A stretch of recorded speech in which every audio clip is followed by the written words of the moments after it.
गुरुचरित्रातील अध्यायांचे मराठीत भाषांतर मी सांगणार आहे. तर त्यातील पहिला अध्याय आहे जो शिष्याच्या हृदयातील गुरुभेटीची तळमळ इथे व्यक्त होत आहे. तर श्री गुरुचरित्र कथासार अध्याय पहिला याचे मी मराठीत भाषांतर सांगत आहे. वंदन. श्री गणेशाय नमः. श्री सरस्वती नमः. श्री कुलदेवताय नमः. श्रीपाद श्री वल्लभाय नमः.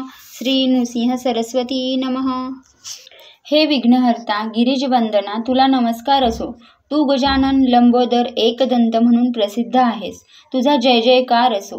हे गणपती, तू आपले सुपाप्रमाणे मोठाले कान हलवितोस तेव्हा जो वारा उसळतो त्याचे विघ्ने उडून जातात.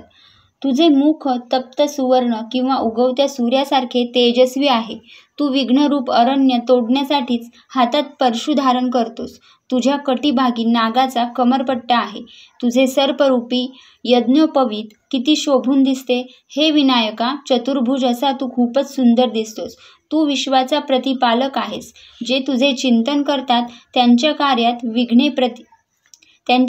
विघ्ने येत नाहीत. त्यांच्या सर्व इष्टकामना लवकर पूर्ण होतात. हे लंबोदरा, तू 14 विद्यांचा स्वामी आहेस. वेद, शास्त्रे व पुराणे यांचा तूच रचयिता आहेस. तू परमकृपावंत आहेस. अभयदान देणारा आहेस. सर्व कार्यांचा आधार आहेस. जे तुला आदराने वंदन करतात त्यांचे प्रत्येक कार्य तू तत्परतेने करतोस. तुझे महात्म्य थोर आहे. म्हणूनच हरिहर, ब्रह्माद्री, देवश्रेष्ठी नित्य तुझे स्तवन करतात. प्रत्येक कार्याच्या आरंभी सर्वजण तुझे पूजन करतात. हे गजानना, गुरुचरित्र लिहावे असे माझ्या मनात आहे. तू बुद्धिदाता आहेस. म्हणून तुला वंदन करून मी अशी प्रार्थना करतो की हे कार्य तू पूर्णत्वास ने. मी अज्ञ आहे, मतिहीन आहे. मी तुला शरण आलो आहे. माझ्यावर कृपा कर. हा ग्रंथ पूर्ण होण्यासाठी मला आशीर्वाद दे. आई सरस्वती, मी तुला नमस्कार करतो. तू ज्ञानदात्री आहेस. विद्यारूपी वैभवाने संपन्न करणारी आहेस. वेदशास्त्रे, पुराणे ही सर्व तुझ्याच वाणीने प्रकट झालेली आहेस. तू जगन्माता आहेस. तू मती प्रकाशित करणारी आहेस. तुझा प्रभाव अचित्य आहे. तुझा महिमा अगाध आहे. तू विश्वाची सूत्रसंचालक आहे. सर्व जीव कळसूत्री बाहुल्यांप्रमाणे तू प्रेरणा देतेस तसेच वागतात. जे तुझ्या चरणी विनम्र असतात त्यांच्यावर तुझी विशेष कृपादृष्टी असते. नृसिंह सरस्वती हे माझे गुरु. त्यांच्या नावात तुझे नाव असल्यामुळे तू मला अत्यंत प्रिय आहेस. आदरणीय आणि वंदनीय आहेस. माझ्यावर प्रसन्न होऊन या ग्रंथकार्यासाठी मला नित्य स्फूर्ती दे अशी मी तुला विनंती करतो. आता मी ब्रह्मदेव, श्री विष्णू व शंकर या त्रिवर्गास वंदन करतो. चतुर्मुख ब्रह्मदेवाने सृष्टीची निर्मिती केली. लोकांच्या कल्याणासाठी वेद प्रकट केले. त्यांना मी नमस्कार करतो. श्री विष्णू विश्वाचे पालन पोषण करतो. लक्ष्मीसहित क्षीरसागरात वास करतात. तो आपल्या 4 हातात अनुक्रमे शंख, चक्र, गदा व पद्म धारण करतात. पितांबर नेसणारा, गळ्यात वैजयंती माळ धारण करणारा तो ऋषिकेश अत्यंत कृपाळू असून शरणागतांचे सर्व अभिष्ट पुरवितो. त्याला मी नमस्कार करतो. शंकराला 5 मुखे, 10 हात आहेत. तो व्याघ्रचर्म परिधान करतो. अंगावर सर्पभूषणे धारण करतो. स्मशानात राहतो. पार्वतीचा पती असणारा हा शंभू महादेव संहाराने सृष्टीचे नियमन करतो. त्याला मी नमस्कार करतो. सर्व देवांना नमस्कार. सिद्ध, गंधर्व, यक्ष, किन्नर, थोर, ऋषीश्वर, व्यास, पराशरादी, मुनिश्रेष्ठी, वाल्मिकी आदी कवीश्वर या सर्वांना नमस्कार. मला कवित्व येत नाही. ग्रंथरचना कशी करावी तेही कळत नाही. मला शब्दार्थाचे ज्ञान नाही. म्हणूनच तुम्ही माझ्यावर कृपादृष्टी ठेवून या ग्रंथकार्यास सहाय्य करा अशी तुम्हाला विनम्र प्रार्थना करतो. मात्या पित्यास नमस्कार. आपस्तंभ शाखेचे कौंडिन्य गोत्रात जन्मलेले सायनदेव हे आमचे मूळ पुरुष. साखरे हे त्यांचे आडनाव. त्यांचे पुत्र नागनाथ, त्यांचे पुत्र देवराय व त्यांचे पुत्र गंगाधर हे माझे वडील. अश्वलायन शाखेचे काश्यप गोत्राचे चौंडेश्वरी यांची कन्या चंपा ही माझी आई. माझ्या वडिलांच्या नावापुढे सरस्वती हे नाव लावून मी मोठ्या आदराने सरस्वती गंगाधर असे नाम धारण केले. वेदाभ्यास करणारे, श्री गुरूंची सेवा करणारे योगी, तपस्वी, संन्यासी या सर्वांना माझा नमस्कार. संतांना नमस्कार. मी अल्पमती आहे. माझे बोबडे बोल गोड मानून घ्या. माझा अंगीकार करून ही काव्यरचना पूर्ण करून घ्या. आमचा कुळाचार पूर्वीपासून श्री गुरूंची कृपा आहे. त्यांनीच मला गुरुचरित्र लिहिण्याची आज्ञा केली आहे. ते म्हणाले, तू आमचे चरित्र कथन कर. या सेवेने तुझ्या वंशाला धर्म, अर्थ, काम, मोक्ष हे चारही पुरुषार्थ प्राप्त होतील. भक्ता गुरु आज्ञा प्रमाण आहे. श्री गुरूंच्या आशीर्वादाने हा ग्रंथ पूर्णत्वास जाईल अशी माझी श्रद्धा आहे. नृसिंह सरस्वती म्हणजे दत्तात्रेयांचा अवतार. त्यांचे चरित्र अगाध आहे, अपार आहे. ते मी कसे वर्णन करणार, पण त्यांचीच आज्ञा असल्यामुळे सांगण्याचा प्रयत्न करणार आहे. ज्यांना आपल्या पुत्र पौत्रांचे कल्याण व्हावे असे वाटत असेल त्यांना हे गुरुचरित्र मधुर फलदायी होईल. त्यांच्या घरी लक्ष्मी नित्य वास करेल. ज्यांच्या घरी हे चरित्र नित्य प्रेमाने वाचले जाईल ते गृहस्थ आपली पत्नी व मुलांसह सुखात राहतील. गुरुकृपेने त्यांच्या घरी रोगराई होणार नाही. हे नेहमी समाधानी राहतील. जे या ग्रंथाचे श्रवण करतील त्यांचे 7 दिवसात बंधन तुटेल. ही गुरुकथा अत्यंत पुण्य फलदायी व पावन करणारी आहे. ती श्रवण पठन केल्याने इष्ट कार्यसिद्धी विनासायास होईल.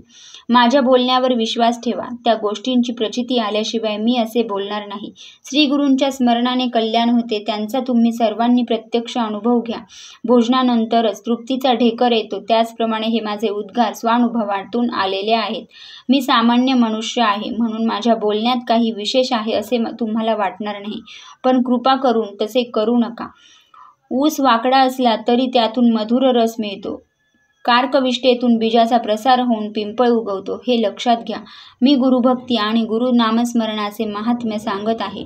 त्याचा आशय जाणून घ्या. ते कोण सांगत आहे ते विचारात घेऊ नका. गुरुचरित्र कामधेनू समान आहे. ते सावध चित्ताने ऐका म्हणजे तिचे महाज्ञानरूपी दुग्ध तुम्हाला सेवन करायला मिळेल. श्री गुरु नृसिंह सरस्वती यांच्या पावन वास्तव्याने श्री क्षेत्र गाणगापूर नावारूपायास आले.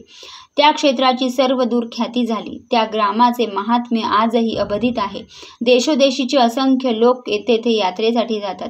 तेथे जाऊन श्री गुरूंची आराधना केल्याने त्वरित इष्ट फलप्राप्ती होते. पत्नी, पुत्र, धनसंपत्ती असे जे जे इच्छावे ते श्रीकृपेने प्राप्त होते. असंख्य भाविकांना याची प्रचिती देखील आलेली आहे. आता आपण अध्याय पहिला शिष्याच्या हृदयातील गुरुभेटीची तळमळ पाहणार आहोत. गुरुने दिलेल्या नाममंत्राचा जप करणारा एक साधक अन्य ग्रामी राहत होता. तो श्री गुरूंचे नित्य स्मरण करीत असे. एके दिवशी त्यांच्या मनात श्री गुरूंच्या दर्शनाची तीव्र इच्छा निर्माण झाली. त्याला जराही करमेना. त्यानुसार तो निश्चयाने गाणगापुराच्या दिशेने मार्गक्रमण करू लागला. कधी एकदा श्री गुरूंचे दर्शन होते असे त्याला झाले. देह पडला तरी चालेल पण श्री गुरूंचे दर्शन घेतल्याशिवाय परतायचे नाही असा निर्वाणीचा विचार करूनच तो एक एक पाऊल पुढे टाकत राहिला.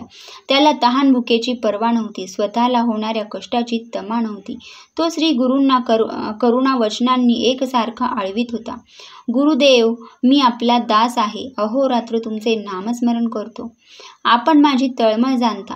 ज्यांच्या नामस्मरणाने समस्त दैन्यांचे निरसन होते त्या तुम्ही मला आज दर्शन दिले नाही तर तुमच्या महात्म्याला कमीपणा येईल. परिसाच्या स्पर्शाने लोखंडाचे सुवर्ण झाले नाही तर दोष कोणाचा? तुमच्या भेटीसाठी मी अत्यंत व्याकुळ असताना तुम्ही माझ्यावर कृपा केली नाही तर मी कोठे जाऊ? वेद म्हणतात गुरु हेच त्रिमूर्ती आहे. भक्तांसाठी कृपा सिंधूच आहे. कलयुगात ते नृसिंह सरस्वती या नावाने विख्यात होतील. अगम्य लीला दाखवून लोकांचा उद्धार करतील.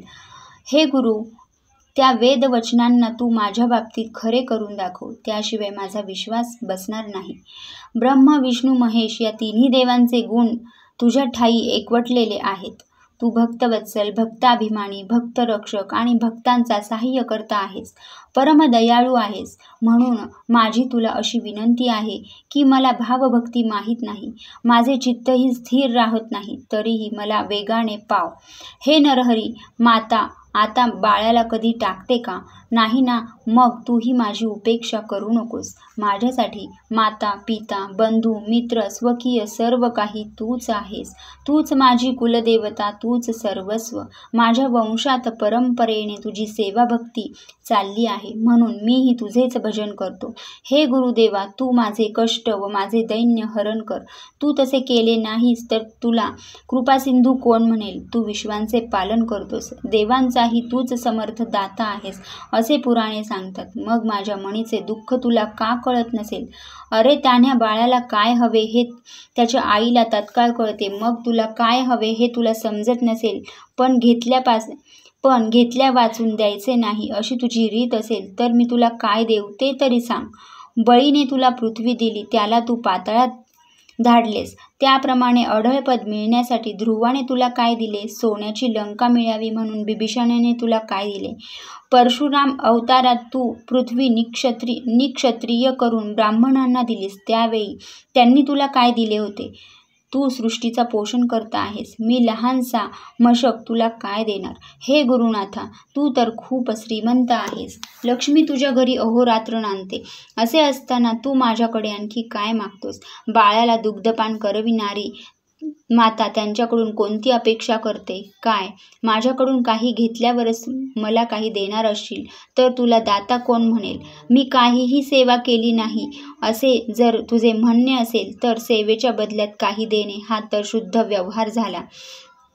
त्यात तुझे काय औदार्य? आकाशातून वर्षाव करणारा मेघ कोणाकडून सेवेची अपेक्षा थोडीच करतो?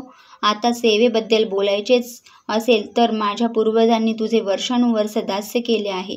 तुझी सर्वतोपरी सेवा चाकरी केलेली आहे. ते माझे वडिलोपार्जित सेवारूपी धन तू मला परत कर, अर्थात त्यांच्या बदल्यात माझा सांभाळ कर. व्यवहाराला धरून आम्ही आमचे मागून घेतले तर त्यात काय वावगे आहे? हे नरहरी, हे जर तू केले नाहीस तर मी तुझी पंचाईत करीन, तुझ्याकडून इष्ट ते फल जिंकून घेईल. माझ्यावर कृपा करणे तुला सहज शक्य असताना मला एवढ्या आटापिटा का करायला लावतोस? हा बालक तुझा सेवक आहे, त्यांच्या बाबतीत एवढी कठोरता धरणे तुला शोभत नाही. मी तुझा काही अपराध केला असेल तर कृपा करून सांग, पण माझ्यावर असा रागावू नकोस. आई रागावली तर बालक पित्याकडे जाते व पिता रागवला तर आईच्या कुशीत शिरते. गुरुराया, तूच माझी माता आहेस, तूच माझा पिता आहेस. तूच रागवलास तर मी कोठे जाणार? तू मला क्षमा करणे यातच तुझे मोठेपण आहे. तू जगाचा स्वामी आहेस. लोक तुला अनाथांचा रक्षणकर्ता म्हणतात. तू अत्यंत कृपाळू आहेस अशी पुराणे ग्वाही देतात. मग माझी आर्त विनवणी तुला का ऐकू येत नाही? या माझ्या करुणा वचनांनी पाषाणालाही पाझर फुटेल. मग तुझे अंतःकरण मृदू का होत नाही? माझ्यावर कृपा करण्यासाठी एवढा विलंब का? अशा प्रकारे तो शिष्य तीव्र तळमळीने श्री गुरूंना आळवीत होता. ते बोल ऐकून कृपाळू गुरुनाथ द्रवले. वत्सलासाठी गायीने धावत यावे तसे ते शिष्याकडे धावत आले. श्री गुरूंच्या दर्शनाने त्या नामकरणी गुरुपदिष्ठ नाममंत्राचा जप करणारा शिष्यांची तळमळ एकदम शांतच झाली. त्याने त्यांच्या चरणांवर मस्तक ठेवले. आपल्या मोकळ्या केसांनी त्याच्या चरणांवरील धूळ झाडली. डोळ्यातून ओघळणाऱ्या आनंदाश्रूंनी त्यांचे चरण धुतले. त्यांना आपल्या हृदय मंदिरात बसवून त्यांची षोडशोपचारे पूजा केली. त्याला खूपच हर्ष झाला होता. आनंदाने ओसंडणाऱ्या त्याच्या हृदयात श्री गुरूंची मूर्ती स्थिरावली होती. अशा प्रकारे श्री गुरुदेव भक्तांच्या अंतःकरणात वास करतात म्हणून सरस्वती गंगाधराला मोठा संतोष वाटतो. पहिला अध्याय समाप्त. अध्याय दुसरा पुढच्या व्हिडिओमध्ये बघूया. धन्यवाद.